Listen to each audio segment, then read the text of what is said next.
Hey guys, tonight we begin with something a little darker. A time of plagues, punishments, and pottage. We're diving into what life was really like during the Middle Ages. Forget the castles and chivalry Hollywood sold you. The truth? You probably wouldn't last a single day. So before you get comfortable, take a moment to like the video and subscribe, but only if you genuinely enjoy what I do here. And let me know in the comments where you're tuning in from and what time it is for you. It's always fascinating to see who's joining us from around the world. Now, dim the lights, maybe turn on a fan for that soft background hum, and let's ease into tonight's journey together. Congratulations, you've just woken up in the year 1325. The good news? You're alive. The bad news? So are the fleas. Your bed is a half-rotted straw mattress stuffed with bugs and hay that smells like a barn floor, because it was a barn floor 3 months ago. There's no memory foam, no pillows, and definitely no Egyptian cotton sheets. Just a wool blanket that hasn't been washed since last winter, and now weighs roughly as much as a small cow from the accumulated grime. You blink awake as the church bell clangs in the distance. It's the medieval version of an alarm clock, only louder and somehow even less merciful. Your home is a wooden hut with one room, no windows, and a charming open-concept floor plan where your family, livestock and domestic insects all share the same space. The smell? Oh, it's a fragrant symphony. A subtle blend of stale beer, human sweat, goat, and something you pray isn't mould, but know in your soul probably is. Scented candles haven't been invented, and even if they were, they just melt on your dirt floor. You try to stretch, but immediately regret it, because the air is freezing and your joints ache.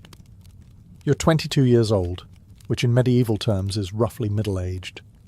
Your spine creaks like an old wooden door, and your knees sound like a bag of rocks being shaken by a confused peasant. Getting out of bed is a gamble. The floor is either wet from last night's rain, which leaks through the thatched roof, or crusty from something your neighbour's chicken did. Either way, your bare feet are now part of the ecosystem. Oh, and privacy. What's that? Your entire family, and maybe a random cousin who just never left, are waking up beside you. There's no bedroom, no curtains, no me time. Just communal everything. Welcome to morning in medieval Europe, where you're never truly alone, because parasites, rodents, and 8 other people are always with you. And this is just how your day starts. It only gets worse from here. So, you've managed to crawl out of your medieval haystack of horrors. Congrats. Now nature calls. And it's not calling politely. It's screaming. Here's the part where you start missing the modern bathroom.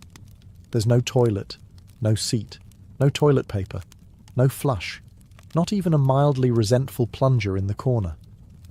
In the 14th century, relieving yourself is an adventure, a social experiment, and often a small public event. If you're a peasant, your bathroom is likely a wooden bucket behind the house, which is already full because Uncle Wolfstan had a rough night after eating bad turnips. The smell is biblical.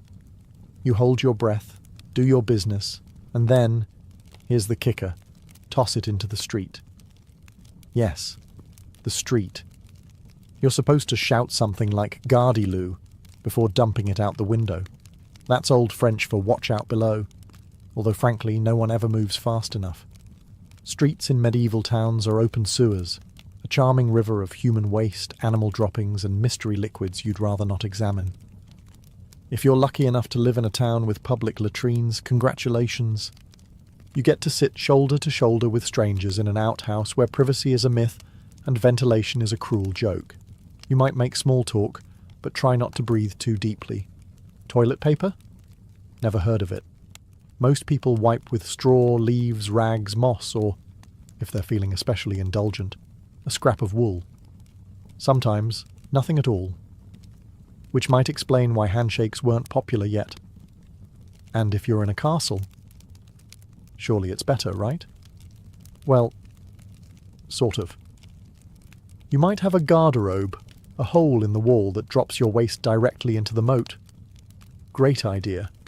Except that your enemies know this, and yes, attackers sometimes climbed in through the waist chute, Talk about entering through the back door. So whether you're a farmer or a baron, medieval toileting is a humiliation ritual. It's cold, it's public, it's dangerous, and it's never not disgusting. One slip on a wet stone path, and you're face first in humanity's leftovers, and you still haven't brushed your teeth. But we'll get to that next. You survived the toilet. You deserve a reward, right? Maybe a nice breakfast? Something warm, delicious, comforting? Sorry, this is medieval Europe. Nothing is comforting here. Breakfast, if you can call it that, is a grim affair. There are no eggs Benedict, no coffee machines sputtering awake, and certainly no avocado toast. You sit down, or squat near the fire, to a wooden bowl of something that looks like it was scraped off a muddy boot. Welcome to your daily ration of pottage. Pottage is a thick, gloopy stew made of whatever you can find. Grains, root vegetables, maybe a few beans if you're lucky. It's been simmering in the same pot for days, sometimes weeks, and new ingredients are just dumped on top of the old ones. It's less of a recipe and more of an ongoing edible experiment. On the side, a hunk of bread so hard it could deflect arrows. It's made from coarse rye or barley flour, often bulked up with sawdust, ground up acorns or other creative ingredients, because wheat is a rich man's fantasy. This loaf is not your friend. You don't slice it, you negotiate with it. What about drinks? You're not sipping orange juice or an oat milk latte. You're drinking beer. Yes, beer. At 6 a.m. Why? Because the water is teeming with parasites and filth. So you start your day with weak ale, low alcohol, high survivability. Kids drink it too. No one's happy about it, but at least it won't kill you. Immediately. Want some meat or cheese? Dream on. That's for Sundays and saints' feast days, and only if your lord is feeling generous. Most peasants don't eat meat more than a few times a year.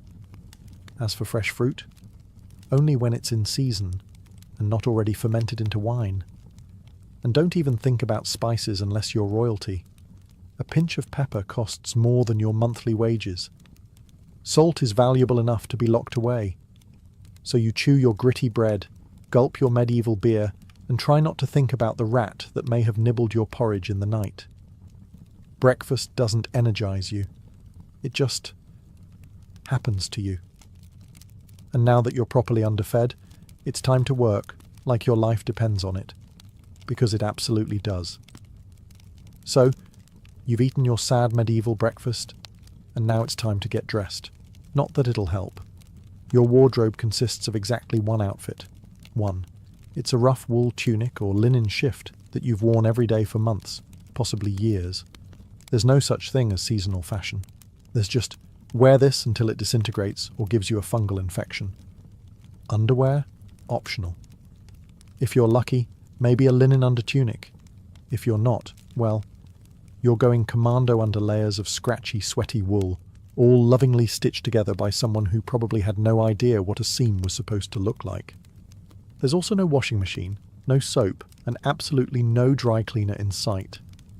So your clothes are stained, stiff, and scented, like a compost pile that's been left to marinate in a pigsty. Even if you wanted to wash them, it's not easy. You'd have to haul water from a river or, well, heat it over a fire, scrub your tunic on a board with ashes or lye, and hang it in the sun, which is out approximately 3 days a year. And don't get me started on shoes. If you own any, they're made of untreated leather, barely stitched together, and offer as much arch support as a banana peel. Most peasants just go barefoot, through mud, through dung, through medieval landmines, aka sharp rocks and disease puddles. All this means one thing. Your skin hates you. You itch constantly. Fleas, lice, and bedbugs live rent-free on your body. Everyone has them. Nobles, lousy, monks, itchy, children, walking insect farms. No one escapes. You'll be scratching your armpit with a wooden spoon while chatting with the local priest, and no one will even bat an eye. Your skin is raw from rubbing, your scalp a battlefield of bites, and if you develop a rash, well, too bad. There's no dermatologist, no hydrocortisone, no one to tell you it's probably scabies. You just keep on suffering. And if you're lucky enough to not get an infection, great. That rash will simply accompany you for the next 6 months like an unwanted medieval sidekick. Now that you're dressed in misery and wrapped in discomfort, it's time to head outside and start working yourself to death.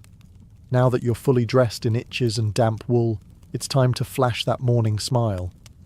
Except, you don't. Because in the Middle Ages, smiling is a dangerous game. Not emotionally, dentally. There's no toothbrush, no toothpaste, no mouthwash, no floss. The concept of oral hygiene is about as popular as bathing, which is to say, not very. Some people might chew on a twig or rinse with wine or vinegar, but for the most part, your teeth are on their own, and they're not doing well. By the time you hit your mid-20s, your smile looks like something pulled from a haunted crypt. Cavities are rampant, gums are swollen. And those aren't just food stains on your teeth. That's decay. You have more rot in your mouth than a medieval root cellar. Sugar, while not yet everywhere, is becoming more common among the rich. Imported at great cost, mostly used in small cakes or to show off wealth. If you're a noble, congratulations. You get to rot your teeth faster than the peasants. If you're poor, you'll do it slowly over time with fermented bread, gritty porridge, and years of hard chewing. Toothaches? Get used to them. They're like medieval weather, always there in the background. The kind of pain that makes you consider praying, drinking, or pulling the tooth out yourself with a pair of pliers, and that's not a joke. That was the actual treatment. Dentists didn't really exist, but barber surgeons did. Yes, the same guy who cuts your hair is also pulling your molars out by candlelight with an iron hook and zero anesthesia. Infected tooth? Hope you like fevers, because without antibiotics, it can easily turn into sepsis and kill you. From a toothache. That's right. The same thing that sends us to a pharmacy today could be your funeral in the 1300s, and there's no relief on the social front either. Kissing? Good luck. Halitosis, bad breath, is everywhere. If you're single, you're not judged by your smile.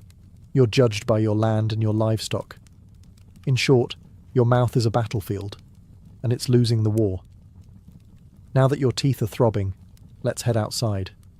Because your real job, the one that will break your back, is just getting started.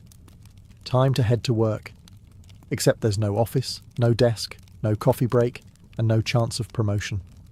Your job, if you're like 90% of the population, is simple.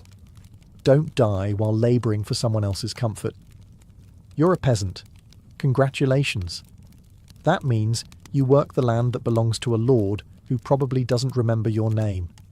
You rise with the sun and stop only when it disappears behind the trees. Your tools? A wooden hoe, a rusty sickle, and whatever bones are still intact in your body. There's no weekend. There's no clocking out. There's only sunrise to sunset, 6 days a week. Sunday is off, but only if you're not harvesting, fighting off raiders, or praying feverishly for your infected toe to stop turning black. The work is brutal. Fields are ploughed by hand or with oxen, if you're rich enough to afford one. You dig ditches, sow seeds, pull weeds, and carry water until your spine begins to resemble the letter S. No one cares if you're tired. No one's asking how your mental health is doing. If you're a woman, surprise. You don't just do fieldwork. You also care for children, clean, cook, spin wool, feed animals, and pretend your husband's lice infestation isn't slowly migrating to your side of the bed. Children? They start helping out around age 5. No school, no toys, just a tiny wooden rake and a dream of one day not dying of the flu. And if you're one of the few who isn't a farmer, maybe you're a blacksmith, a tanner, or a cooper. Great. You still work with fire, chemicals, or animal guts all day in poorly ventilated sheds. The pay? Basically survival. The perks? Occasional bleeding. Break a bone? Too bad. Get a fever, drink some warm beer and keep going. You can't afford to stop. Not even for a day. Because if you don't work, you don't eat. And if you don't eat, well, medieval Europe has a solution for that. It's called being replaced. So you grip your shovel, ignore the blisters, and keep digging. Because in the Middle Ages, your job isn't a career, it's a slow-motion endurance test. Now that your back is on fire from labouring in the fields, let's talk about the weather. Because in the Middle Ages, temperature is less about seasons and more about ongoing punishment from the sky. Let's start with winter. There's no insulation, no central heating, and no weatherproofing. Just wooden walls with gaps you could throw a chicken through. Your windows? Covered with cloth, not glass. The fire in the hearth? Nice in theory, but you don't have enough firewood to keep it going because wood is expensive, and gathering it from the forest is sometimes illegal. Yes, you can be executed for picking up the wrong stick from the wrong forest. You bundle up in your one damp wool tunic, huddle near the dying embers, and still wake up with your nose frozen. Your feet? Permanently cold, often damp. Your fingers? So stiff they feel like tiny medieval popsicles. Frostbite isn't diagnosed, it's just called bad luck. Now fast forward to summer. Sounds better, right? Wrong. In summer, your home turns into a clay oven. There's no fan, no cross breeze, and absolutely no deodorant. You sweat through your layers, but you can't remove them, because showing too much skin is scandalous. And also invites sunburn, insect bites, and social judgment. The flies are out in full force, attracted to your unwashed body, and the smell of last week's goat stew that's still fermenting in the corner. Mosquitoes buzz by your ear while you sleep, assuming you can sleep through the sound of your neighbours yelling and babies crying. In the fields, the sun bakes you. No sunblock, no hat, unless you've fashioned one out of straw like a desperate scarecrow. And the worst part, you still have to work. Heatstroke is just called taking a bad turn, so you're either shivering in your own hovel, wondering if your toes will make it to spring, or you're sweating through your only pair of socks while your thighs chafe into oblivion. And the one thing that never changes, no matter the season, your clothes still itch, your food is still terrible, and your next job, still waiting. Welcome to climate control, medieval style. There is none. Feeling thirsty? Need to freshen up?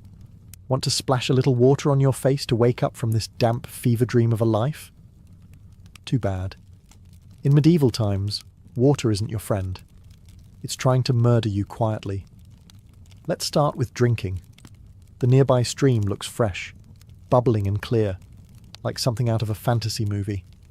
But spoiler alert, it's not. Upstream, someone just dumped a chamber pot into it. And if not that, then a dead pig is probably decomposing in it. Parasites, bacteria, and the entire microbial army of medieval Europe are waiting in every sip. That's why people drank beer. Yes, beer, even children. But before you imagine medieval kids doing keg stands, understand that it was small beer, weak in alcohol, strong in survival.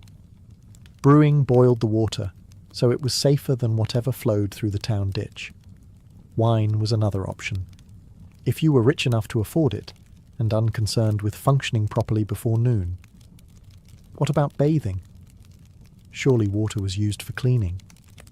In theory, yes. In practice, absolutely not. See, back then, people believed bathing actually opened your pores and let the disease in. That's right. Washing yourself was considered medically risky. You were cleaner, apparently, if you never removed the protective layer of filth caked onto your skin. Communal bathhouses did exist, but they quickly gained reputations as places for gossip, scandal, and sometimes full-on medieval extracurriculars. So naturally, the church got involved and shut many down. Even if you did want to bathe, it was a full production. You'd need to fetch water from the well, boil it over a fire, fill a wooden tub that leaked, and then pray no one else in the house used it before you. Or worse, after. And rainwater? Collected in open barrels where birds poop, insects breed and moss thrives. Sounds refreshing, doesn't it? So whether it's going in your mouth, on your body, or onto your crops, water in the Middle Ages is less of a life source and more of a gamble. One wrong gulp, and you're spending your final days sweating in a straw bed, clutching your stomach, and contemplating all your life choices. Next time you sip tap water, raise a glass for our ancestors. They didn't have the luxury of hydration without hazard, so you drank the water, or maybe you didn't. Maybe you just stubbed your toe on a rock shaped like disappointment. Either way, you're sick. You need help. You need a doctor. Too bad you live in the Middle Ages where medicine is really just polite torture with a theology degree. Let's start with the diagnosis. Everything wrong with you, whether it's a cough, rash, broken bone, or the creeping plague, is caused by your humours being out of balance. The 4 humours were blood, phlegm, yellow bile, and black bile. According to medieval science, your health depends on keeping them balanced, like some sort of internal soup. Got a fever? Too much blood. The answer? Bloodletting. That's right. Let's drain your life force into a bowl using a dull blade or a hungry leech. And yes, barbers were often the ones doing it. Imagine getting a haircut and a hemoglobin extraction in one sitting. 2 for 1, baby. Feeling sad or anxious? That's clearly an excess of black bile. The cure? Laxatives. Maybe a warm herbal purge. Or just prayers and a cold compress while everyone avoids eye contact with you and starts carving your coffin. Now, if you break a bone or get a nasty wound, you're in real trouble. There's no anesthesia, unless you count passing out from pain. Surgery is done with knives that haven't been cleaned since the Crusades. Tools are heated over fire not for sterilization, but because they just look scarier that way. Antibiotics? Centuries away. Germ theory? Not invented yet. They think disease comes from bad air or God being annoyed with your moral failings. Got a stomachache? Must have been your sinful thoughts. Hope you like confessing while vomiting. If your condition gets worse, you'll be treated with more leeches, possibly some crushed beetles, and a priest at your bedside giving last rites just in case. At this point, they're preparing for the cure known as death. And if, by some miracle, you recover, everyone just assumes God took pity on you. The doctor takes full credit and the leech gets promoted. So yes, in the Middle Ages, medicine is less about healing and more about surviving the cure. After a long day of labour, lice, and leeches, it's finally time to eat. You shuffle back to your hovel, stomach growling, ready for the one joy left in life, a warm meal. Bad news. Your meal is probably trying to kill you. Let's begin with the basics. Food preservation doesn't really exist. There's no fridge, no freezer, just salt, smoke, or the hope that winter air keeps things fresh. Your meat, if you're lucky enough to have any, has been hanging for days, covered in flies, marinated in questionable brine, and possibly shared with a rat or 2. Bread is the cornerstone of the medieval diet, but even that isn't safe. In bad harvest years, desperate peasants bulk it up with bark, sawdust, or even clay to make it stretch. And if it's rye season, there's a bonus. Ergot, a fungus that causes convulsions, hallucinations, and sometimes death. It's like eating bread laced with LSD and tetanus. Vegetables? Only if they're in season. And you know what's always in season? Turnips. So, many. Turnips. Boiled, mashed, or floating in pottage, which, if you remember from Chapter 3, is basically a hot swamp of mystery ingredients that's been simmering since your great-grandfather's funeral. Fruit might be available in the fall, but it rots quickly, and sugar is rare, expensive, and hoarded by the rich to show off their blackened teeth. Dairy is another gamble. Fresh milk spoils in hours. Butter and cheese fare better, but they're loaded with bacteria. People eat them anyway because, frankly, it's either that or chew your boot leather. And let's talk about seasoning. Spices like pepper, cinnamon or nutmeg? Worth more than gold. For the average peasant, flavour comes from onions, salt, if you're lucky, and pain. Most meals taste like wet burlap sprinkled with sadness. But food isn't just a health hazard. It's a political one. Game animals belong to the Lord, not you. Caught poaching a rabbit, you could be fined, imprisoned, or even executed. That's right, your dinner could get you hanged. So as you sit down to eat your grey stew by flickering firelight, remember, every bite is a risk. but you eat anyway, because in the Middle Ages, food doesn't nourish, it tests you. It's evening now. You've worked, suffered, and barely digested your suspicious stew. You might think the day is winding down, but don't get too relaxed, because God is watching. So is the priest. And so is your neighbour Agnes, who will absolutely rat you out if you miss Mass. In medieval Europe, religion isn't just part of life, it is life. The church controls your calendar, your laws, your education, if you can read, your birth, marriage, death, and everything in between. Think of it as your spiritual landlord. And you're always behind on rent. Every day is structured around prayer bells. The town church bell rings in the morning, noon, and night. Not because people need reminders, but because missing prayer is a sin. Forget to bow? Sin. Eat meat on a Friday? Sin. Think about your neighbour's wife in that one dream? Double sin. And yes, hell is very real. Vividly real. Priests describe it in glorious detail. Rivers of fire, lakes of boiling blood, demons with pitchforks and eternal wailing. If the plague doesn't scare you, eternal damnation definitely will. You can't read the Bible yourself because it's written in Latin, a language reserved for monks, clergy, and that one noble kid who's too good for dirt. You rely on the church to interpret everything for you. That means if the priest says your crop failure is because you didn't pray hard enough, well, time to kneel harder. Tithes, 1/10 of everything you own, are mandatory. If you grow wheat, you give wheat. If you raise chickens, you give eggs. If you have nothing, congratulations. You're spiritually bankrupt and financially doomed. Holidays? They're holy days, dozens of them. And while they offer breaks from labour, they're not for fun. They're for attending Mass, fasting, confessing sins, and reminding yourself that joy is a dangerous indulgence. Questioning the church is dangerous. Heretics are burned, witches are drowned, blasphemers are flogged, and skeptics are quickly reformed. So you go through the motions. You chant, you bow, you pray that your soul, after enduring this dirt-covered life, might finally land in paradise, assuming the priest likes you. Because in the Middle Ages, God may be merciful. But the church? Not so much. If you thought being a medieval peasant was rough, try doing it as a woman. All the filth, famine, and fear, plus childbirth, subservience, and social invisibility. In the Middle Ages, being a woman is like being on hard mode, with no health potions and no restart button. From birth, a girl's life path is pretty much locked in. Marry young, bear children, serve your husband, die tired. Education? Not likely. Unless you're from a noble family and sent to a convent, your intellectual development stops around the time you learn how to churn butter and patch a tunic. Marriage happens early. Really early. It's not weird to be betrothed at 12 and pregnant by 14. It's not about love.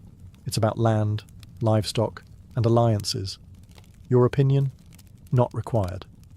Once married, you're basically your husband's property. Your job is to produce heirs, feed everyone, keep the house running, and not complain. Because complaining might get you branded a nag, or worse, a witch. That label comes with a complimentary drowning or burning, depending on local fashion. Childbirth is a death lottery. There's no prenatal care, no sterile tools, no anesthesia. Midwives do their best, but even minor complications can mean death for the mother, the child, or both. Some women survive 10 pregnancies. Many don't survive 2, but don't worry. Once the baby is out, your work increases. Now you have a screaming infant in a lice-ridden hut, and you're expected to nurse, cook, clean, and still help in the fields. You don't get a break. You are the break, for everyone else. If you're unmarried, you're suspicious. If you're widowed, vulnerable. If you're outspoken, dangerous. Women who didn't conform were often accused of witchcraft, especially if they had herbal knowledge, a strong personality, or just looked at someone funny on a rainy Tuesday. Even in the church, your role is limited. Nuns lived under strict rules. No speaking without permission. No freedom of movement. and your spiritual worth, always ranked below men. In short, if you're a woman in the Middle Ages, you're expected to endure, obey, reproduce and suffer in silence, ideally while smiling. Because even in a time of universal suffering, women were somehow expected to suffer gracefully. So far, you've battled filth, starvation, social injustice, and possibly a goat. But just when you think your day can't get any worse, here comes violence, loud, bloody, and often completely acceptable by medieval standards. Let's be clear, the Middle Ages were not peaceful. The idea of law and order mostly meant, hope the local lord isn't in a bad mood. Violence is everywhere. In the home, in the streets, on the battlefield, in church disputes, and sometimes in line at the communal bread oven. Crime is common, punishment is brutal, and justice is more performance art than protection. Steal a loaf of bread, you could lose a hand. Accused of lying, your tongue might get pierced. Gossip too much? Meet the scold's bridle, a metal mask strapped to your head with a bar in your mouth. For correction, of course, let's say you're accused of something serious. Heresy, theft, witchcraft. How do you prove your innocence? By being tortured, obviously. Welcome to trial by ordeal. One version, you stick your hand in boiling water to retrieve a stone. If it heals without infection in 3 days, you're innocent. If not, you're guilty. Another option, you're tossed into a river. If you sink, you're innocent, and probably dead. If you float, you're guilty, and will be punished anyway. It's like a medieval game show where the prize is survival and the host is actively rooting against you. And if you're sentenced to death, that's a public event. Executions are performed in front of cheering crowds. Hangings, beheadings, burnings. Sometimes people bring snacks. It's the medieval equivalent of cable TV. Domestic violence, completely normal. Husbands were allowed, even expected, to discipline their wives and children. Street fights, commonplace. You could be beaten just for looking the wrong way at a noble's horse. And war, always simmering. Local feuds, territorial disputes, religious crusades. Someone's always marching off to stab someone else in the name of honour, God, or boredom. Violence isn't a breakdown of society in the Middle Ages. It is society. Everyone lives with the constant knowledge that life is fragile, justice is arbitrary, and your neighbour might bash your head in over a pig. So, walk carefully, keep your eyes down, and never trust anyone with a club. At this point, you've made it through the lice, the leeches, the laundryless misery, and the looming threat of public disembowelment. But now comes the final chapter of most medieval lives, an early and unglamorous death. If you're alive and still breathing past the age of 40, you're practically a celebrity. You might even be referred to as the Old One, which is less of a nickname and more of a statistical miracle. Let's break it down. The average life expectancy hovers around 30-40 years, but that number is dragged down heavily by infant mortality. Nearly half of all children died before reaching age 5. Disease, malnutrition, or one bad winter was all it took. No vaccines, no antibiotics, no hope. If you survived childhood, you entered adulthood already exhausted. Work began as soon as you could walk upright, and by 25, your joints creaked like a monastery door. You might be missing several teeth, a finger, and most of your original optimism. Women faced a particularly deadly gauntlet: childbirth. It was one of the leading causes of death for medieval women.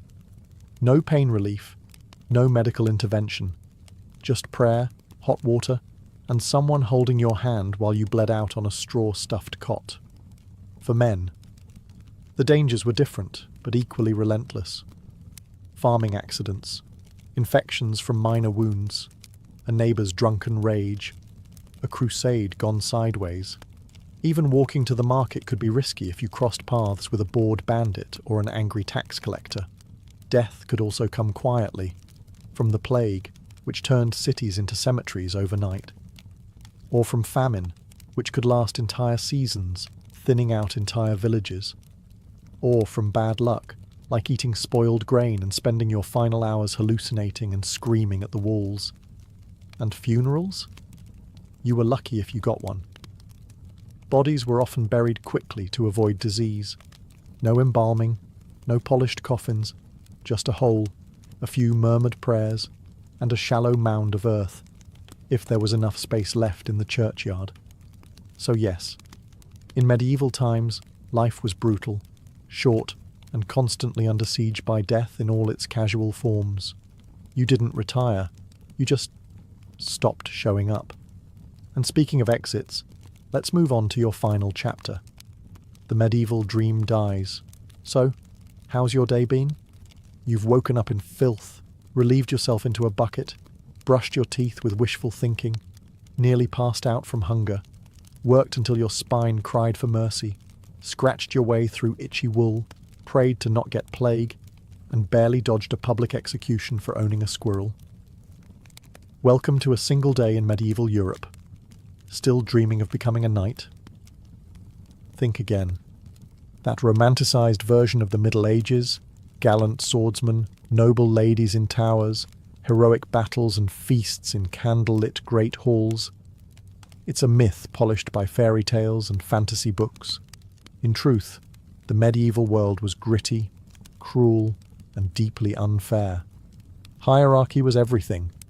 If you were born poor, you stayed poor. If you were born rich, congratulations.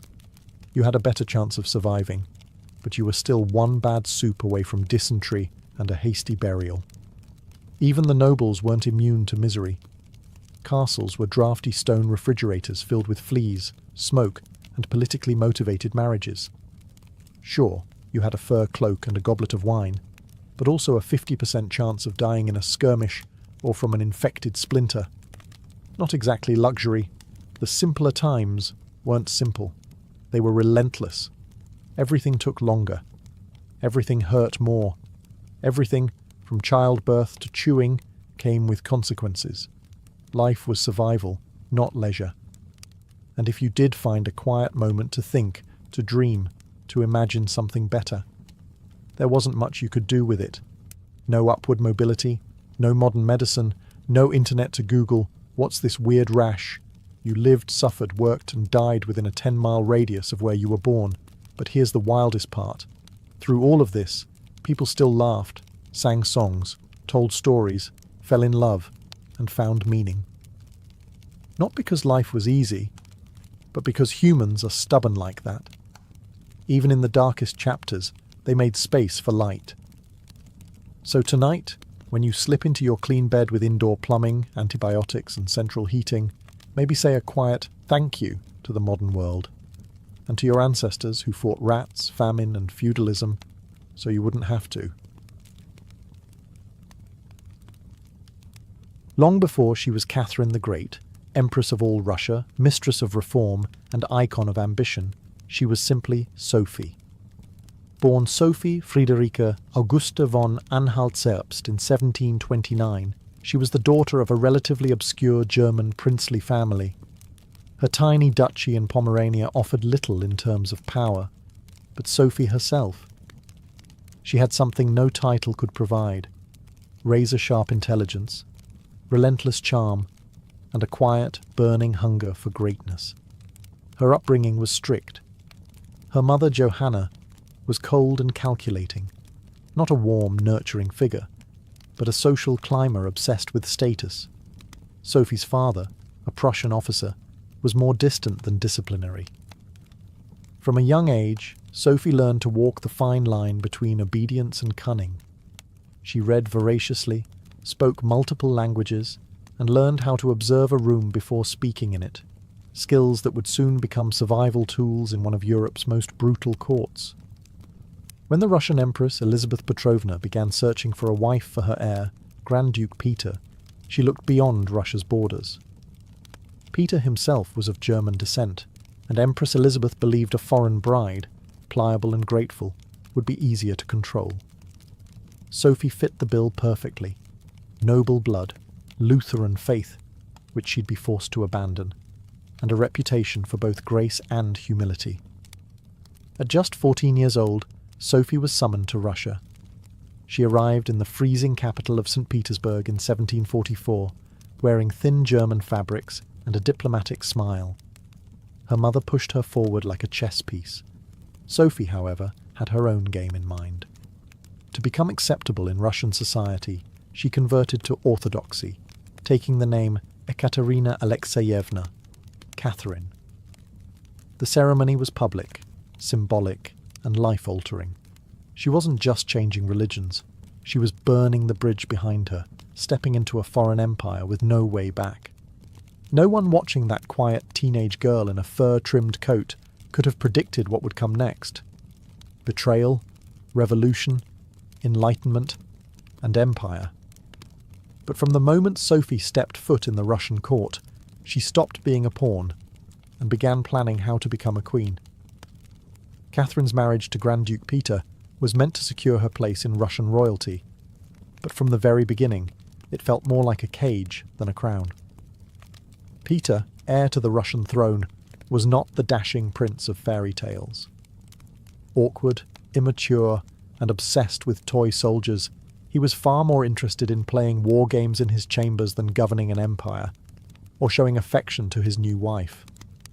Some accounts even suggest he refused to consummate the marriage for years. He idolized Frederick the Great of Prussia and resented the Russian court that had adopted him.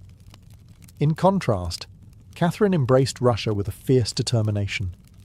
She learned the language, studied its history, and memorized Orthodox rituals. She wanted to belong. Peter wanted to escape. This mismatch wasn't just emotional, it was political. The Russian court was a viper's nest of gossip, paranoia, and brutal power games. Empress Elizabeth still ruled with absolute authority, but her health was in decline. Everyone knew a transition was coming, and everyone had an agenda. Catherine was watched constantly. Her letters were read, her friendships monitored, and her every move scrutinized. She couldn't trust her husband, her mother, who was still whispering in her ear on behalf of foreign interests, or even her servants. In this world, alliances could turn into accusations overnight. But Catherine was no fool. She learned to play the court's games quietly, cultivating allies in the shadows. She charmed military officers, made friends with scholars, and developed a reputation for dignity and restraint, a stark contrast to her husband's childish tantrums and open contempt for Russian traditions. Behind closed doors, Catherine began reading Enlightenment thinkers like Voltaire and Montesquieu. While others saw her as a young consort, she was building a vision, not just for herself, but for Russia, a nation of strength, education, and reason. But there was one problem. The longer Peter lived, the longer Catherine remained in limbo, a powerless wife to a man unfit to rule. So she waited, observed, and planned. She knew the Russian throne wouldn't be inherited. It would have to be taken. In 1762, after nearly 2 decades of waiting, watching, and quietly manoeuvring, Catherine saw her moment and seized it with breathtaking precision. Empress Elizabeth had died, and Peter, now Peter III, was finally Tsar. But his reign began unravelling almost immediately. In just a few short months, Peter alienated the church, offended the nobility, insulted the army, and lavished praise on Prussia, Russia's longtime enemy. He reversed key policies, humiliated the clergy, and talked openly about divorcing Catherine to marry his mistress. The court, already wary of his erratic behaviour, turned cold. The army, filled with generals loyal to Catherine, grumbled in corridors. Even ordinary Russians, devout and patriotic, saw Peter as a foreign puppet who mocked their traditions. Catherine, watching all of this unfold, made her move. In July of that same year, while Peter was away at his summer palace, Catherine launched a bloodless coup d'etat. Supported by key military officers, including her lover Grigory Orlov and his influential brothers, she rode through St. Petersburg in full regalia, was proclaimed Empress Catherine II, and won the allegiance of the powerful Imperial Guard. Peter, caught off guard and without allies, surrendered within days. He was taken into custody, and shortly after, found dead under mysterious circumstances. Officially, it was reported as a hemorrhoidal colic. Unofficially, it was murder. Catherine was now empress, not by birth, not by marriage, but by will, wit, and audacity. It was unprecedented. A foreign-born woman with no legitimate claim had taken the Russian throne without a single battle. But her real challenge was just beginning. She had to transform that bold grab for power into a lasting legacy. Would Russia accept her? Would the nobility respect her? Could she hold the empire together without falling victim to the same fate as her husband? Catherine understood that power gained through intrigue could be lost just as easily. She needed to rule not as a schemer, but as a visionary. And so began her transformation, from a careful conspirator to a reforming empress, one who would redraw borders, embrace the Enlightenment, and redefine what it meant to be a woman in power. Once Catherine had the crown, she could have rested on her power, but she didn't. She had something bigger in mind than simply sitting on a throne. She wanted to transform Russia, and not just militarily or politically, but intellectually. While Peter had worshipped Frederick the Great and toy soldiers, Catherine idolized Voltaire, Diderot, and the bold thinkers of the Enlightenment. She believed in reason, progress, education, and the role of a monarch as a servant of the people, even if she herself ruled with absolute authority. Catherine didn't just read Enlightenment philosophy, she lived it. She corresponded directly with Voltaire for over 15 years, flattering him while defending her autocracy. She invited Diderot to her court and even purchased his entire library to support him financially. Behind closed doors, she pored over legal texts, debated reforms, and crafted policies to modernize the empire. Her early reign was filled with efforts to codify Russian law. She formed the Legislative Commission in 1767, an ambitious project intended to rewrite the entire legal code of Russia. Catherine's own nakaz, or instruction, was a political manifesto in disguise, one that spoke of equality before the law, the dangers of torture, and the responsibility of rulers to serve the common good. For an empress in 18th century Russia, it was radical. But Enlightenment ideals had to survive the realities of Russia, a vast, feudal, deeply conservative land, ruled by nobles who liked their serfs exactly where they were, beneath them. Catherine knew this. While she advocated reform, she moved carefully. She abolished some forms of torture, expanded access to secular education, and built schools and libraries. But she also reaffirmed the nobility's control over their serfs to keep them loyal. This was Catherine's balancing act, a philosopher queen in public, a practical empress in private. She walked a tightrope between ideology and survival, between the shining salons of Paris and the gritty politics of Moscow. Her vision for Russia was bold, but always calculated. In many ways, Catherine wasn't trying to make Russia European. She was trying to make Russia modern, on her terms. And that meant reform, yes, but with an iron hand in a velvet glove. Catherine wasn't content with reforming Russia from within. She wanted to expand it outward, to make it an empire worthy of fear, admiration, and envy. Where Peter the Great had opened a window to the west, Catherine aimed to knock down the walls. Under her leadership, Russia's borders stretched wider than ever before. She waged wars not just to defend her crown, but to reshape the map of Europe. One of her most significant campaigns was against the Ottoman Empire. These wars, fought in waves throughout the 1760s and 1770s, weren't just about territory. They were about influence. Catherine saw herself as the liberator of Orthodox Christians living under Muslim rule and as the rightful protector of Eastern Europe. Under generals like Alexander Suvorov and Grigory Potemkin, Russia captured key regions including Crimea, the northern coast of the Black Sea, and access to warm water ports, something Russian Tsars had coveted for generations. These victories weren't just military, they were symbolic. With each conquest, Catherine sent a message. Russia was no longer the distant, backward cousin of Europe. It was a continental force. She also turned her gaze westward. In a series of deals and diplomatic maneuvers, Catherine participated in the partitions of Poland, carving up the struggling Polish-Lithuanian Commonwealth along with Austria and Prussia. By the end of the Third Partition in 1795, Poland was erased from the map, and Russia claimed vast new lands and millions of new subjects. But Catherine didn't just conquer with armies. She also colonized with ideas. New cities were built. Trade routes were expanded.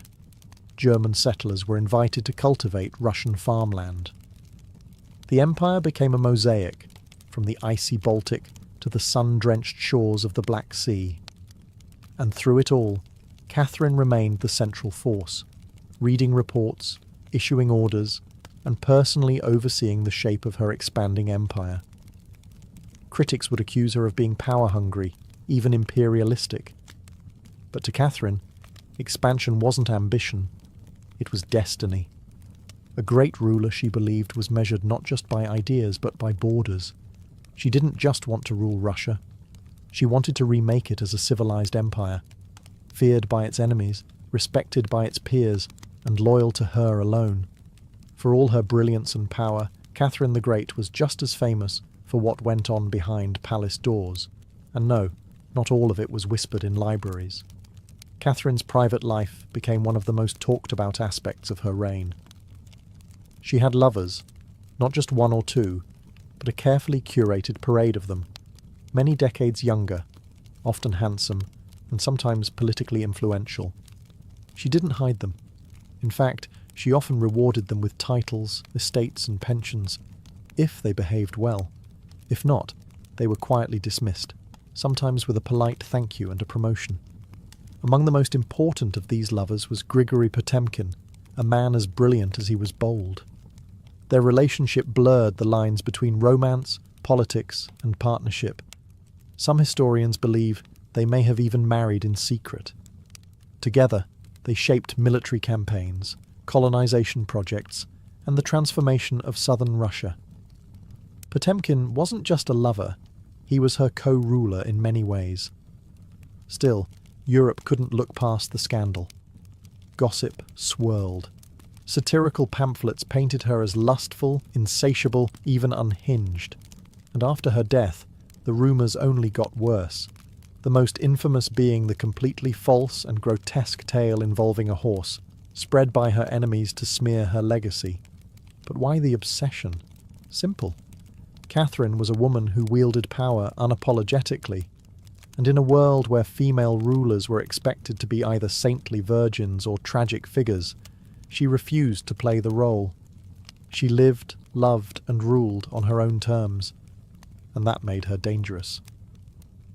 Ironically, while her critics painted her as immoral, Catherine herself was deeply philosophical about love and sexuality.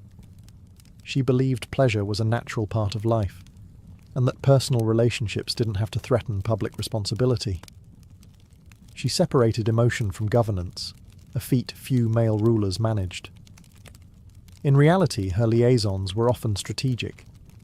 She surrounded herself with men who were loyal, capable, and politically useful. And when they ceased to be, she let them go, usually with a smile and a generous retirement. Catherine's love life didn't weaken her rule. It was part of her strategy, a blend of passion and power that made her unforgettable, envied and feared. For all her charisma and control, Catherine's reign was not without peril. And in 1773, that peril came in the form of a bearded Cossack named Yemelyan Pugachev. He was no ordinary rebel. Pugachev claimed to be none other than Peter III, Catherine's dead husband. According to him, he had survived the coup and now returned to reclaim the throne from the German usurper. It was absurd. Peter was long gone. But to Russia's oppressed and exhausted lower classes, the claim didn't need to be true.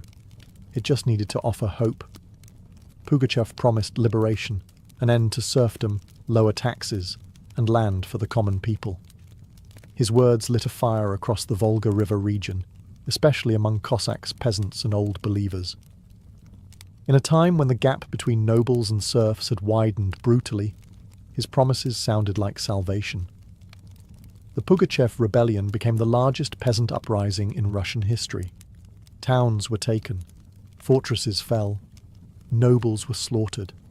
For a terrifying moment, it seemed as if the empire itself might fracture. Catherine was shaken. This wasn't a foreign war she could win with cavalry and treaties. This was a revolt from within. Her own people, rising against the system she ruled. But Catherine didn't panic. She acted. She dispatched professional military forces to crush the rebellion, ruthlessly. Pugachev's forces were defeated in 1774. He was captured, displayed in an iron cage, and eventually beheaded in Moscow, a public warning to all who dared follow. Afterward, Catherine doubled down on order and control. Her dreams of liberating the serfs quietly faded into silence. The rebellion had shown her the limits of enlightenment in a country still shackled by feudalism.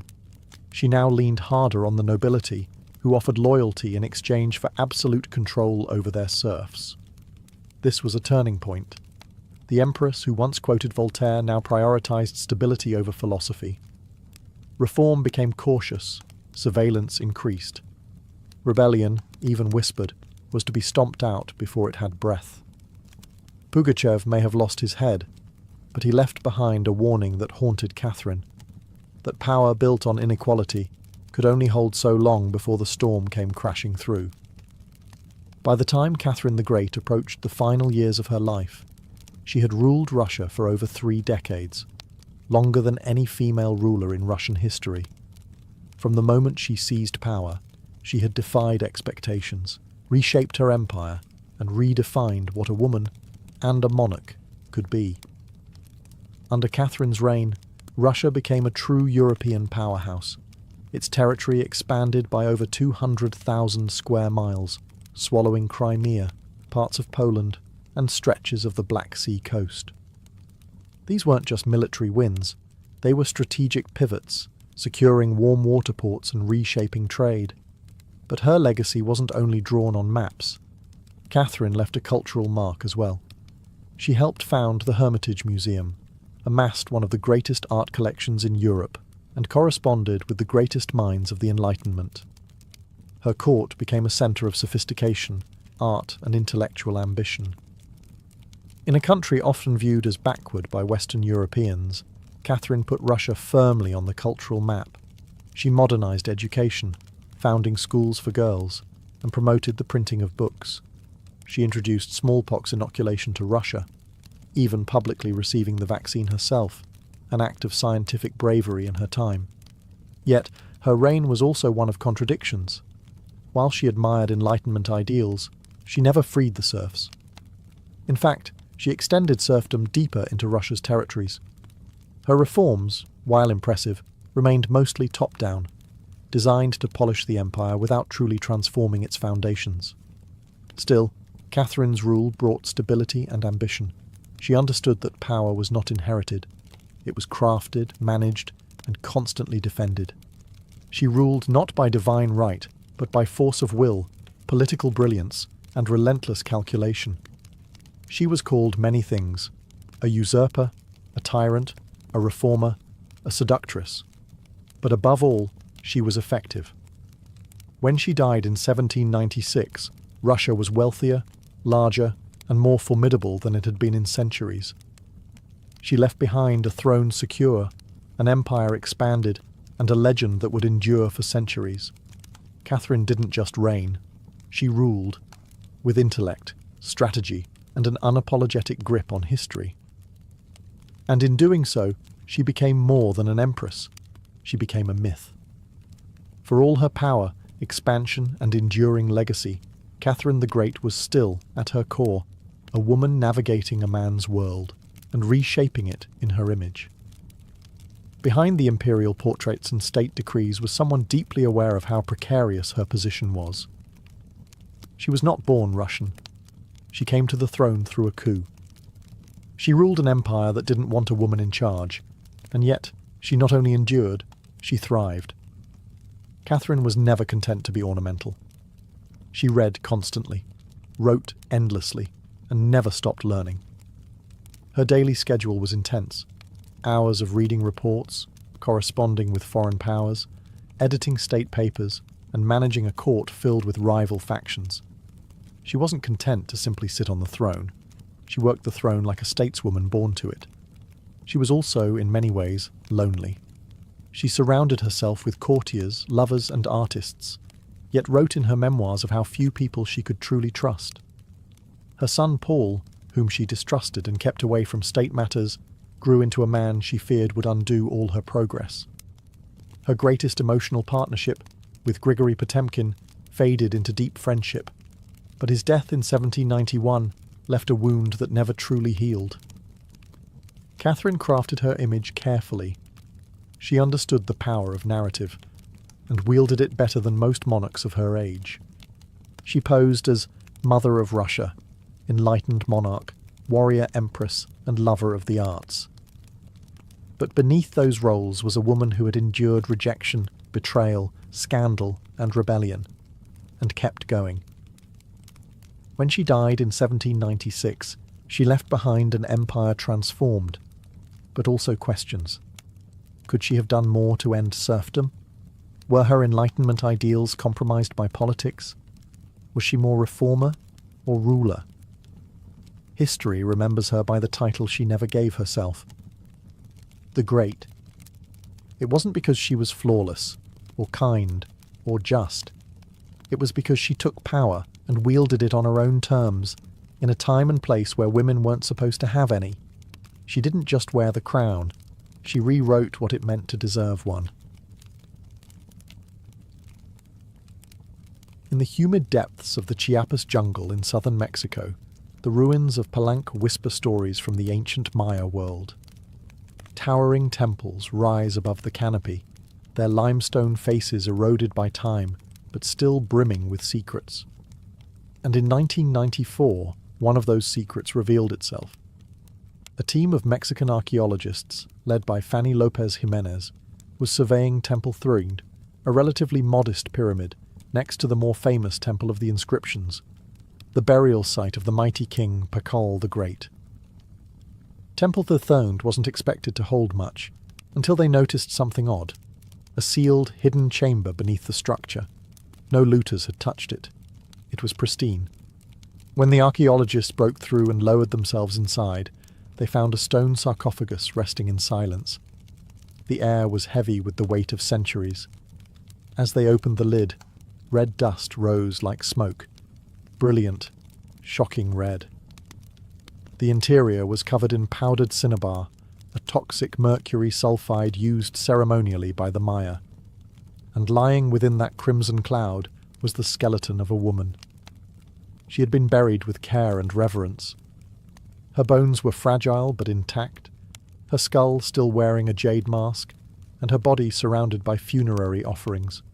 Necklaces, diadems, ear spools, all crafted from jade and shell. Everything about the burial screamed royalty.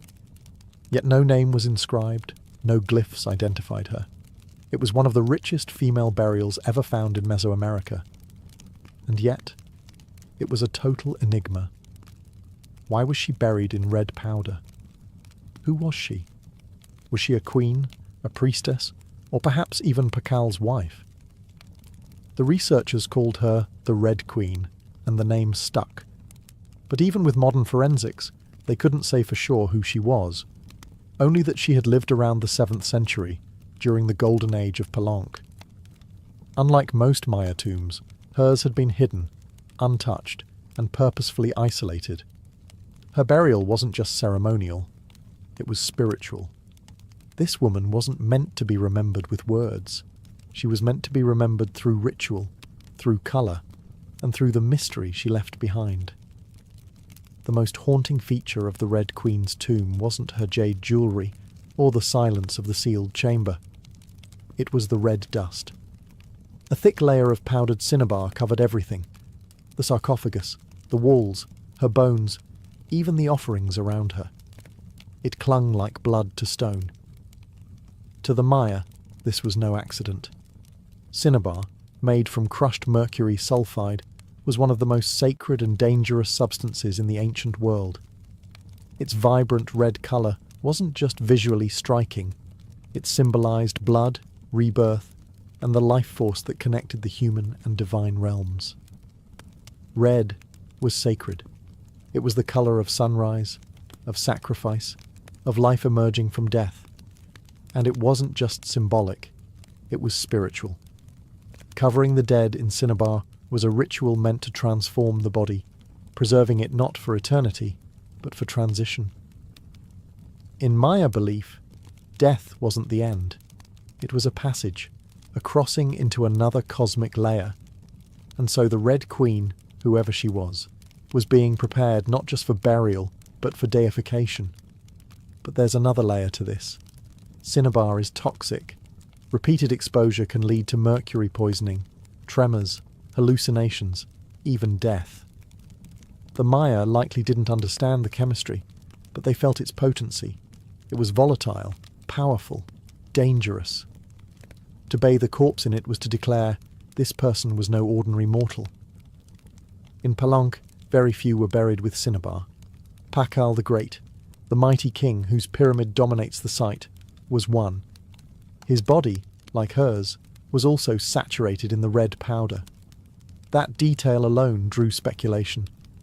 Was the Red Queen his wife, his mother, or someone of equal divine status?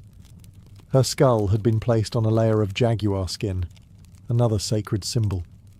Around her, bone needles, obsidian blades, and miniature jade figurines hinted at rituals performed either during her life or in her honor at death. Every part of her burial told a story without words, a story of power cloaked in secrecy, a woman prepared to cross into the underworld, not in silence, but in ceremony, drenched in the color of sacrifice. Surrounding the Red Queen's crimson-drenched remains was a world of silence, broken only by the gleam of jade, shell, and obsidian. These were not mere ornaments. They were offerings, each one carefully chosen to accompany her on the journey to the Maya afterlife, the Xibalba. At her sides were jade necklaces, heavy and cold, their polished surfaces still radiant after 300 years underground. Jade was not just beautiful, it was sacred. The Maya considered it a symbol of eternal life. It represented the green of maize, the vitality of the jungle, and the breath of the gods. Only the elite were buried with jade. For the Red Queen, it covered her chest, wrists, and ears, a clear sign that in life she wielded influence, perhaps even divine favour. One of the most haunting objects was the jade funerary mask, placed delicately over her face. Unlike the golden death masks of Egypt, this one was subtle, constructed from dozens of tiny mosaic tiles, arranged to mimic the contours of her skull. The mask served a ritual function, to protect the soul, to preserve identity, and to present her as divine in the eyes of the gods. Scattered near her bones were bone needles, obsidian blades, and shell artifacts. These could have been tools of ritual or symbols of her status, as priestess, healer, or royal matriarch. One bone pin was engraved, faint but purposeful, a small echo of her voice lost to time. At her feet and along the edges of the tomb were ceramic vessels, still sealed, likely once filled with offerings, food, drink, or incense to sustain her spirit beyond death. The Maya believed the afterlife was a journey, dangerous, layered, filled with challenges. These items weren't luxuries, they were necessities. To modernize, the tomb feels intimate, not overloaded, but intentional. There was no gold, no chariots, no pomp, just items chosen with spiritual weight. It was a map for the soul. Through these treasures, we glimpse how the Maya understood death, not as finality, but as a transition of power. The Red Queen wasn't buried to be forgotten. She was being prepared to ascend.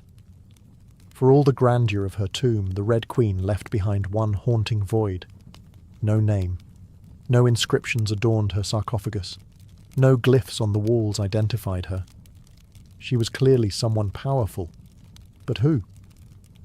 From the moment her tomb was opened, scholars began trying to connect the dots. The most compelling theory?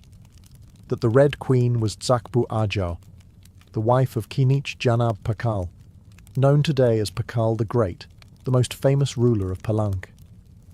Zakbu Ajau was more than just Pakal's consort. She was born into nobility and married into Palank's royal dynasty at a young age. She bore at least 3 sons, all of whom held high status, and she played a key ceremonial role during her husband's reign.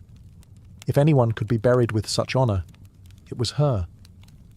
Supporting this theory was the tomb's location, just a few feet away from Pakal's own grand burial in Temple of the Inscriptions. The proximity suggests a deliberate pairing, husband and wife, rulers even in death. And then there's the cinnabar. Only 2 burials in Palank were found with such intense cinnabar coverage, Pakal and the Red Queen. It's unlikely this was coincidence. But here's where the mystery deepens.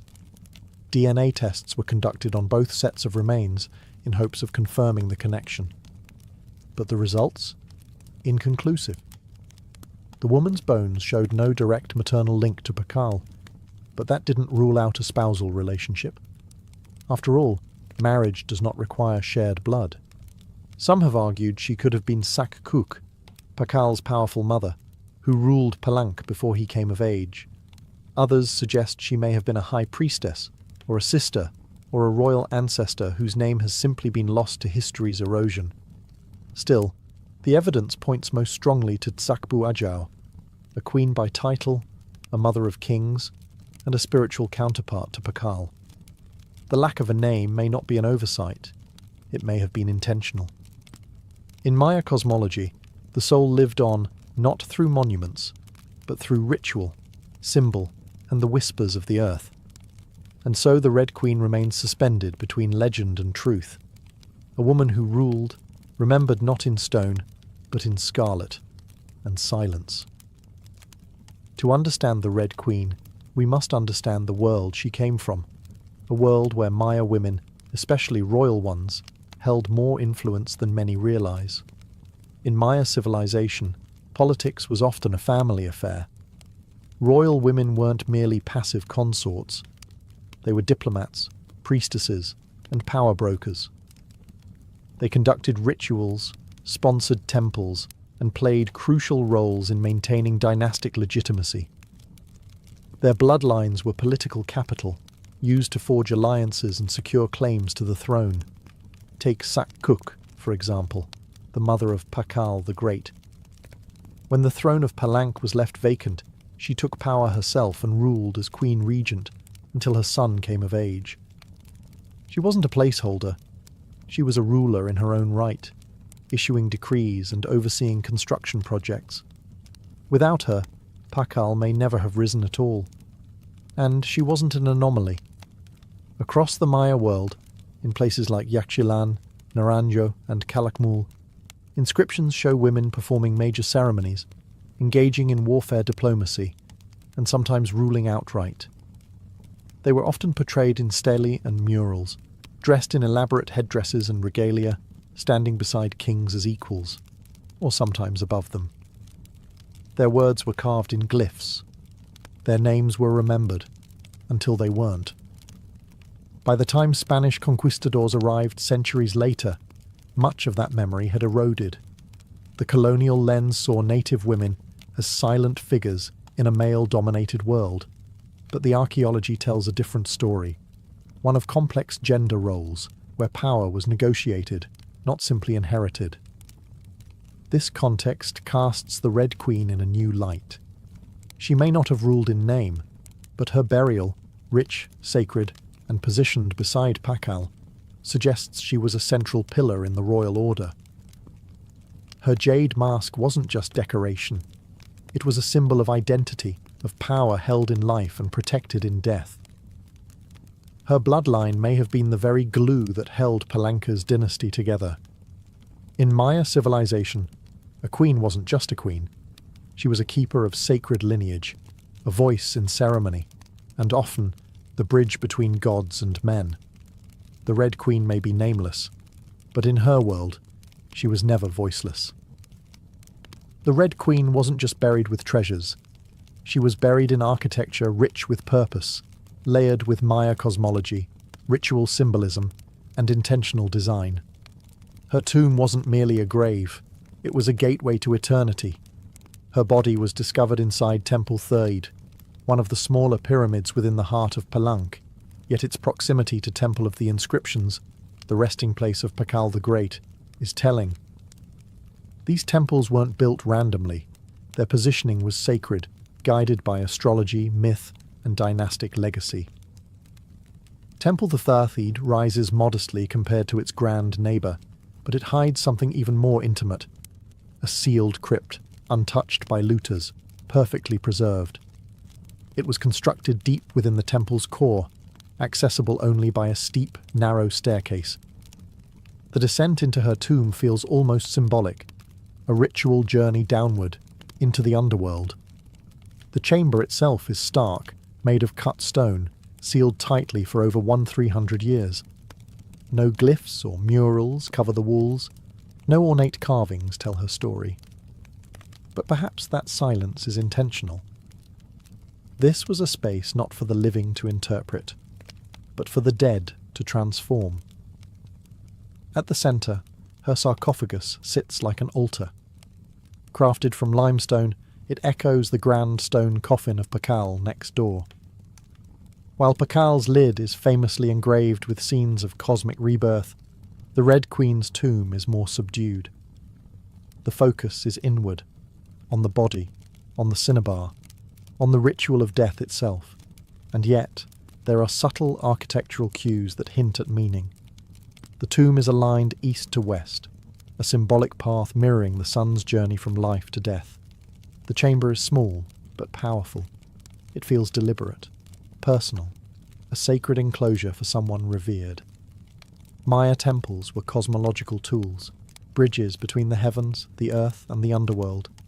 To be buried in one was to be elevated beyond the human realm. The Red Queen's eternal home wasn't an afterthought. It was a carefully constructed shrine, a place where death became transformation. Her bones rest in stone, her essence in cinnabar, and her legacy in the architecture itself. A temple that speaks without words, telling us she mattered. To the ancient Maya, death wasn't the end. It was a threshold, a sacred passage into the underworld, known as Xibalba. And for someone like the Red Queen, this crossing was not only spiritual, it was political, cosmological, and deeply ritualized.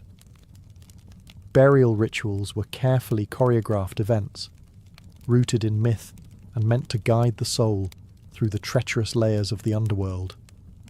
Maya texts and iconography tell us that Xibalba was no peaceful afterlife. It was a maze of darkness, rivers of blood, trials, and gods of death. Only those properly buried, ritually prepared, and spiritually equipped could make the journey successfully. The Red Queen was buried wrapped in cinnabar, encased in stone, and surrounded by offerings, all signs of an elite burial. But there's more. The presence of bone needles and obsidian blades in her tomb hint at auto-sacrifice rituals, possibly symbolic tools representing rites she had performed in life, or that were reenacted at her burial to empower her spirit. Her funerary mask, carefully assembled from jade tiles, was not simply decorative. It may have served as a spiritual vessel, preserving her face and identity as she journeyed into the afterlife. In Maya belief, the face was a mirror of the soul, and the soul needed to be recognized by the gods. The ceramic vessels surrounding her may have once held chocolate, maize, water, or even pulque, to nourish her in the next world. Other items, like stingray spines or shell trumpets, could have represented spiritual tools, calls to the gods, or tokens of ritual communication. Burial wasn't just a goodbye. It was a transformation. The Maya believed in cycles, death as seed, burial as planting, and the afterlife as rebirth. Kings and queens were often seen as earthly incarnations of gods, and in death they returned to those divine origins. The Red Queen, covered in the colour of blood, entombed in a pyramid and honoured with offerings, was being prepared for rebirth, not as a mortal, but as a being tied to the sacred order of the cosmos. Her burial wasn't the end of her story, it was the beginning of her legend. Just a few steps away from the Red Queen's final resting place, lies one of the most iconic tombs in Mesoamerica, that of Kinich Janab Pakal, known simply as Pakal the Great. His burial inside the Grand Temple of the Inscriptions is celebrated for its artistry, scale, and deeply spiritual symbolism. But what makes the Red Queen's tomb so extraordinary is not only what was inside, it's where it was found. Her sarcophagus was hidden within Temple 3, directly adjacent to Pakal's monument. In a city like Palenque, where every temple was carefully positioned to reflect cosmic principles, this closeness was no coincidence. It was intentional, a statement etched in stone. Many scholars believe the Red Queen was Tzakbu Ajao, Pakal's queen and trusted consort. While her tomb lacks inscriptions, the similarities between their burials are striking. Both wrapped in cinnabar, both entombed in pyramids, both buried with jade, and both treated with extreme reverence. These rituals mirror each other, as if two halves of a sacred narrative. Pakal's lid famously depicts him falling into the underworld tree, a cosmic scene of death and rebirth. The Red Queen's simpler tomb contains no such iconography, but the symbolism lies in the pairing itself. If Pakal represented the sun, journeying through the underworld at night to rise again, then the Red Queen may have represented the moon, the feminine force that follows its own mysterious path in the sky. Together, they embodied a cosmic duality, masculine and feminine, king and queen, sun and moon, order and ritual. In Maya mythology, rulership was not singular, it was relational. Harmony in the cosmos required balance, and that balance extended into the dynastic court. By placing the Red Queen beside Pakal, the Maya were preserving not just a marriage, but a cosmic partnership. Their proximity in death may have mirrored their roles in life, a queen not behind, but beside her king, sharing not just a throne, but a legacy. In their tombs, they speak without words. Two souls, wrapped in cinnabar and stone, joined across eternity, one of history's most sacred silences. Though her name was lost to time, the Red Queen of Palenque endures, not as a forgotten relic, but as one of the most enigmatic and powerful women of the ancient world. Her tomb, sealed for over 1,300 years, now whispers across centuries, inviting questions that echo louder with every discovery. She represents a mystery that still resists full understanding. We may never know exactly who she was. No glyph carved her name. No stela told her story. And yet, the care in her burial, the richness of her offerings, the symbolism of her crimson-drenched bones, all speak of a woman profoundly important. Not merely as a wife or consort, but as someone who held real influence, spiritual weight, and royal blood. Today, the Red Queen forces us to re-evaluate assumptions. She's a reminder that in the ancient Maya world, women were not silent. They led rituals, governed cities, and shaped dynasties. While kings like Pakal have long taken the spotlight, the Red Queen's re-emergence reminds us that power did not belong to men alone. It flowed through mothers, queens, priestesses, and visionaries. Her legacy is more than the treasures she left behind. It's the conversation she started, among archaeologists, historians, artists, and storytellers. Every jade bead, every layer of cinnabar, every architectural choice in Temple Thathid tells us something deliberate. This woman mattered, and perhaps that's the most extraordinary part of her story. Not what we know, but what we still don't. The Red Queen teaches us that history isn't just a collection of facts, it's a living puzzle, a shared human longing to connect with the past. In that sense, her legacy is still unfolding. She lies wrapped in red, the colour of life and sacrifice, of blood and rebirth. Her face, once hidden behind a jade mask, now stares back at us through science, art, and wonder. She remains nameless, but not voiceless. Mysterious, but not forgotten. The Red Queen may have ruled a kingdom in life, but in death, she rules something greater, our imagination. Her tomb was sealed in stone. Her story was written in silence. And still, somehow, she speaks. Frida Kahlo was born on July 6, 1907, in the vibrant district of Coyoacán, then a village on the outskirts of Mexico City. Her childhood home, the Casa Azul, the Blue House, was filled with colour, contradiction, and quiet strength. It would later become a sanctuary, a battleground, and a museum to one of the most iconic artists of the 20th century. Frida was the third of 4 daughters born to Guillermo Kahlo, a German-Hungarian photographer, and Matilde Calderón, a devout Catholic of indigenous and Spanish descent.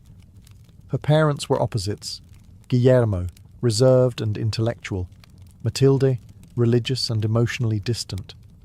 Frida would inherit her father's introspection and artistic eye, but also her mother's fierce resilience.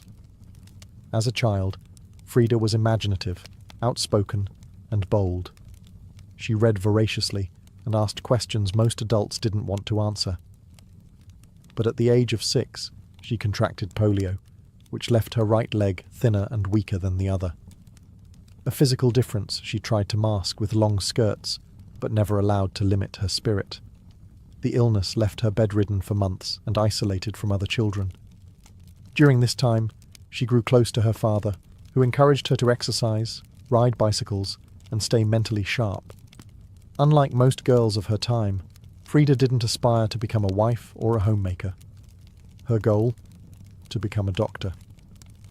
She enrolled in the prestigious National Preparatory School in Mexico City at age 15, one of only a handful of girls accepted.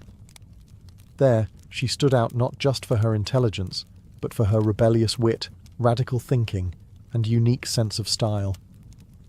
She joined a group of young intellectuals known as the Cachuchas, who debated philosophy, literature, and politics. Frida was drawn to revolution, to ideas that challenged tradition.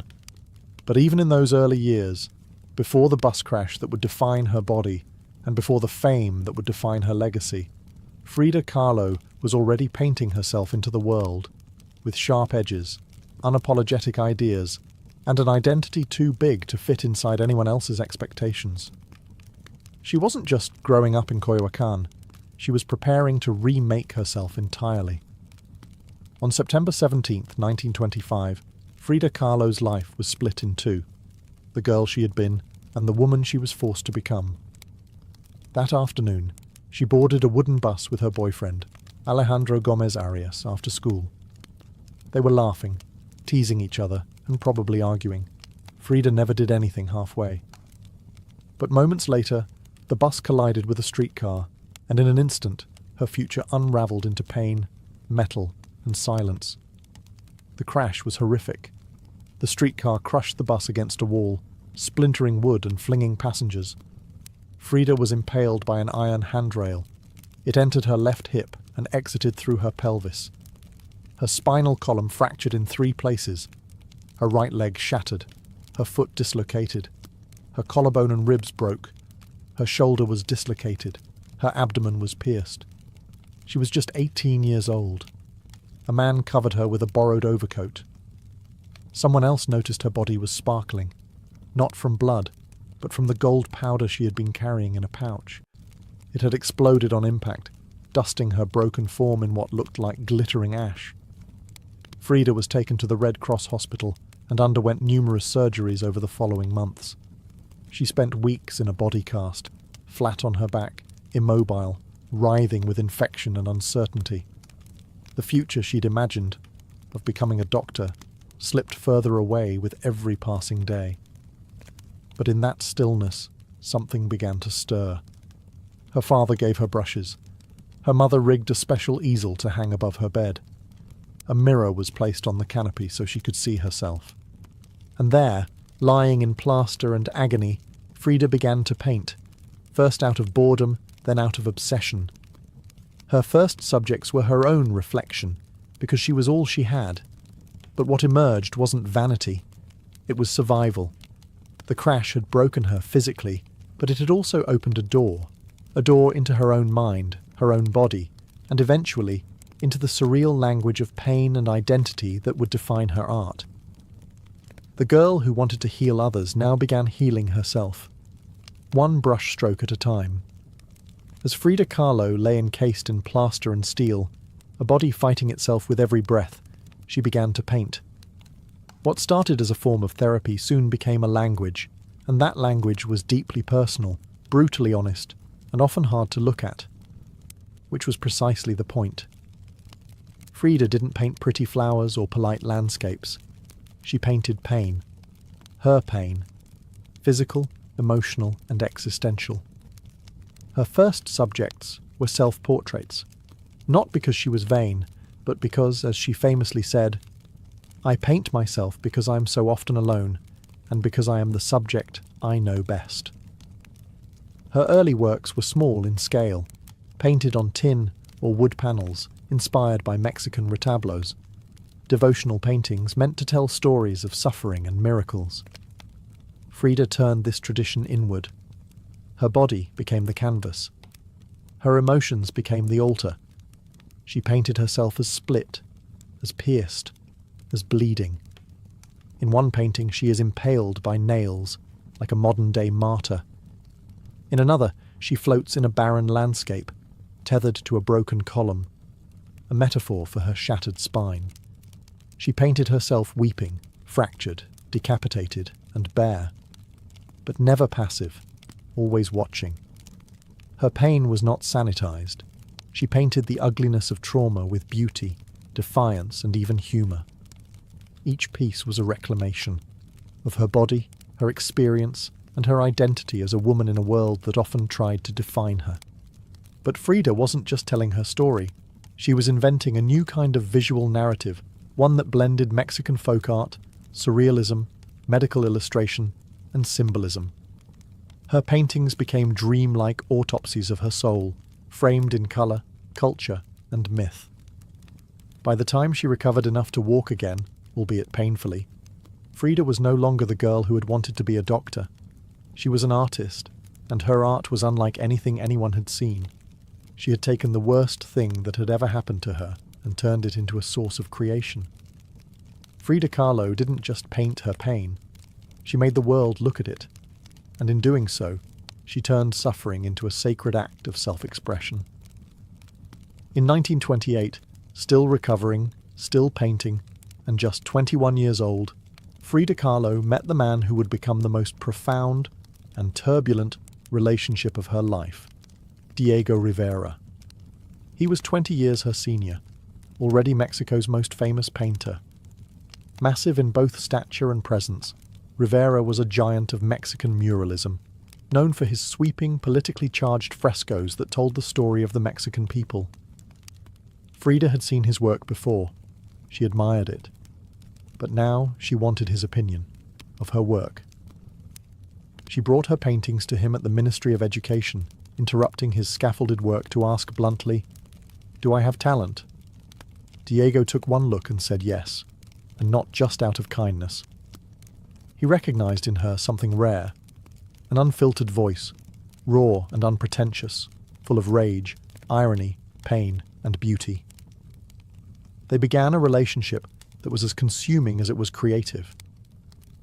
Frida once said, "I suffered 2 accidents in my life, one in which a streetcar knocked me down, the other was Diego." They married in 1929, an odd pairing to outsiders. Diego, massive, unfaithful, politically famous. Frida, sharp-tongued, fiercely independent, already walking with a cane. Her parents called it a marriage between an elephant and a dove. Their bond was passionate, but chaotic.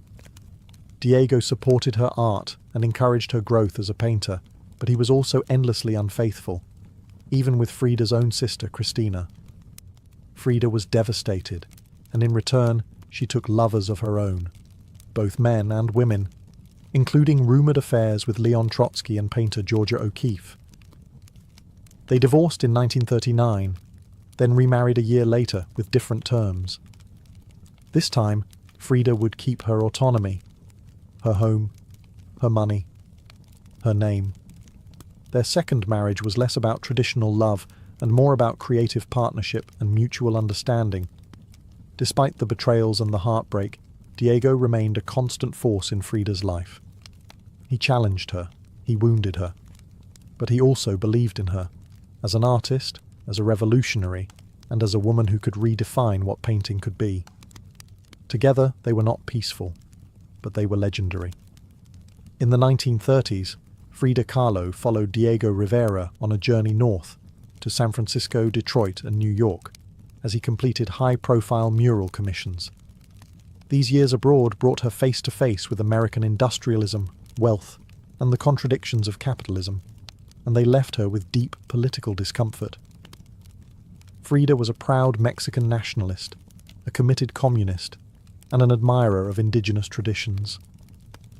The opulence she witnessed in the United States, especially while the Great Depression ravaged much of the country, only deepened her sense of disillusionment. In letters home, she mocked the culture's materialism and obsession with appearances. She missed the grit, colour, and contradiction of Mexico. While Diego painted enormous murals on factory walls, Frida began to paint smaller, quieter revolutions, deeply personal works on tin and canvas. Her style solidified, sharp, surreal, emotional, and intimate. It was during this time that she produced some of her most iconic self-portraits. Frida didn't just paint herself for vanity. She painted herself to survive. Her identity became her landscape. With her body constantly in pain, from her accident, multiple surgeries, and a failed pregnancy in Detroit, she turned inward. Her portraits showed her bleeding, fragmented, exposed. Yet her face was always calm, always direct, unapologetic.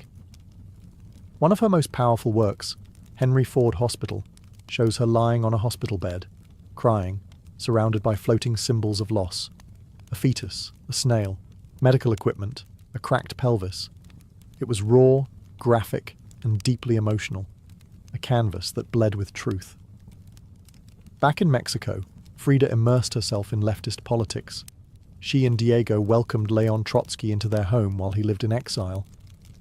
Frida wore Tijuana dresses, traditional indigenous garments, not just as fashion, but as a political and cultural statement. Her art was never disconnected from her beliefs. Her identity, her body, and her ideology all intertwined in her work. While Rivera was painting murals of revolution, Frida painted its human cost, the body in pieces, the mind on fire, and the self always staring back. In exile and in illness, she became not just a painter of pain, but a painter of resistance. When Frida Kahlo returned to Mexico in the late 1930s, she was no longer just Diego Rivera's wife. She had become something else entirely. A force, an artist whose work radiated with raw honesty, surreal symbolism, and cultural identity. Back in her homeland, she stepped fully into herself. Her Casa Azul in Coyoacán became a sanctuary of colour and contradiction. Bright cobalt walls, yellow trim, Aztec statues in the garden, monkeys and parrots wandering freely. The house was a living extension of Frida's imagination. It was a blend of tradition and rebellion, elegance and earth. Here, she surrounded herself with pre-Columbian artifacts, ex-votos, folk art, and revolutionary books. She wore bold Tijuana dresses, wove flowers into her hair, and painted amid the scent of copal incense and the sounds of mariachi on the street outside. This period marked an explosion of creativity. Her paintings became more intricate, more symbolic, and more political. Works like the two Fridas revealed a divided self, one in European dress with a bleeding heart, the other in indigenous clothing, strong and composed. It was Frida's visual autobiography, a portrait of love, loss, and heritage. In 1939, she exhibited her work in Paris, where artists like Picasso, Breton, and Kandinsky praised her fiercely original style. But even among the surrealists, Frida stood apart. When André Breton tried to label her as one of their own, she pushed back. "They thought I was a surrealist," she said. "But I wasn't. I never painted dreams. I painted my own reality." She painted Mexico, not the romantic postcard version, but the living, breathing country she adored. Her work pulsed with symbolism, skeletons, hummingbirds, hearts, thorns, corn, and blood. She honored the indigenous roots of her homeland while unmasking the violence of its past and present. But even as her artistic voice grew stronger, her health continued to decline. Multiple surgeries, infections, and chronic pain became daily realities. Still, she painted through it, propped up in bed, torso bound in corsets, fingers clenched around the brush. Frida had returned to Mexico not to rest, but to reclaim her power, through paint, through politics, and through her fearless embrace of the self. As the 1940s wore on, Frida Kahlo's body continued to betray her. Her spine was deteriorating. Her right leg was constantly infected. She underwent more than 30 surgeries in her lifetime, often in grueling succession. At times, she was bedridden for months, encased in body casts or immobilized by traction devices that stretched her bones apart. But still, she painted. Each canvas during these years became both a release and an act of resistance. Her works grew darker, more defiant. She painted with a clarity sharpened by pain, refusing to hide behind metaphor. In The Broken Column, she presents herself split down the middle, her body pierced with nails, a cracked ionic column replacing her spine. Yet her face is stoic, her gaze unflinching. Pain for Frida was no longer just a subject. It was her companion, her antagonist, her muse. Her political voice also grew louder. She joined the Mexican Communist Party, marched in demonstrations, wrote fiery letters, and called out imperialism and injustice. When her health no longer allowed her to walk, she appeared at protests in a wheelchair, defiantly holding signs and shouting slogans. In 1953, Frida was given her first solo exhibition in Mexico, a long overdue celebration of her art. But her health was so fragile, doctors told her she couldn't attend. So she did what only Frida would do. She arrived by ambulance, carried in on a stretcher, and placed in the center of the gallery on her hospital bed. Dressed in traditional finery, surrounded by her own work, she greeted guests with tequila, laughter, and that fire still burning in her eyes. Her final paintings were both childlike and harrowing. In Marxism Will Give Health to the Sick, she painted herself wearing a steel corset, cradled by the hands of Marx, casting away symbols of oppression. Her last known work was a still life of sliced watermelons, one piece bearing the words, "Viva la vida," long live life. Even in the face of death, she remained defiant, joyful, and political. Frida Kahlo's last portraits weren't just self-portraits. They were acts of revolution, painted in pain, but always signed with life. On July 13, 1954, at the age of 47, Frida Kahlo died in the same place she had been born, La Casa Azul in Coyoacán. The official cause was listed as a pulmonary embolism, but those closest to her whispered of something deeper. She had been ill, yes, but also exhausted. By pain, by surgeries, by the long war with her own body. Just days before, she had attended a political protest against the CIA-led coup in Guatemala. Weak and wheelchair-bound, she insisted on going, her clenched fist raised in the air. Revolution remained her final heartbeat. Her last diary entry was brief but piercing. "I hope the exit is joyful, and I hope never to return."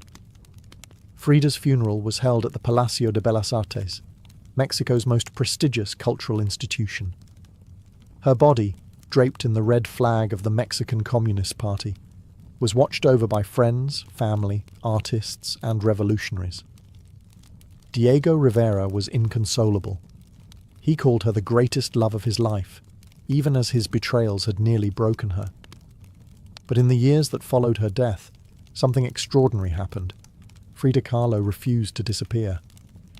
At first, her name was whispered only in art circles.